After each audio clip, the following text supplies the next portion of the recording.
From the National Newsroom of the Canadian Press, I'm John Kennedy. Bloc leader Yves-François Blanchet isn't saying how he'll vote on a new Liberal measure to temporarily lift the federal sales tax off many items just in time for Christmas and send checks to millions of Canadians in the spring. So we cannot be against the idea of people having more money in their pockets. Of course, we agree with the idea. Blanchet accused the Liberals of trying to buy votes with the new tax measure. Canadian retailers have their work cut out for them with the federal government temporarily slashing the GST on a slew of products come December 14th. The Retail Council of Canada's Matt Poirier says the move will have retailers scrambling to try and figure out which of their products need GST omitted and then to input it into their point-of-sale software. Every retailer is going to be different because everyone's system is different, but it can range from being, a simple fix to being quite laborious, probably. Retailers have about 3 weeks to prepare to stop charging GST on products like toys, groceries, books, and restaurant meals.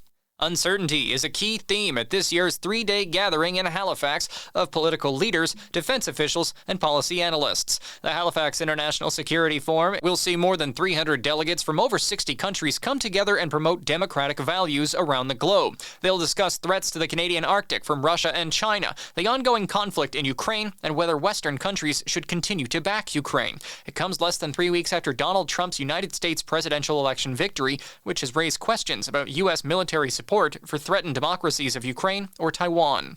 An operating permit has been granted for the Caribou Gold Mine in central British Columbia, moving the project forward that's expected to process 1.1 million tons of gold-bearing ore per year. The BC government says the Barkerville gold mines owned by Osisko Development Corporation have been issued a permit for the underground mine. Earlier this month, the Hatzel First Nation issued a statement calling for the project to be halted until they grant full consent. An officer in charge of the RCMP detachment in Mission, BC, says he's grateful that his Mounties will be among the first in Canada to wear body cameras during police interactions with the public. Inspector Ted Lucas says 44 cameras have been granted to his detachment so far, and he's very hopeful they'll improve officer safety. He says he would like to see the cameras strengthen trust with the public and help resolve complaints more quickly. U.S. President Joe Biden is facing questions over his decision to allow Ukraine to launch American-made munitions into targets in Russia. The White House was pushed on President Biden recently authorizing the use of U.S. long-range missiles by Ukraine into Russian territory. But Press Secretary Karine Jean-Pierre largely refused to get into any details about the decision, including why or when the president changed his mind. The escalation at every turn, at every step, is coming from Russia. They're the ones who are escalating this. They're the ones who started this war. It is because of their aggression into a sovereign territory, Ukraine. Karen Travers, ABC News, the White House. This is the Canadian Press. In sports, Canadian under-20 coach Cindy Tai will be serving as interim coach for the 6th-ranked seniors women's team in upcoming friendlies against Iceland and South Korea.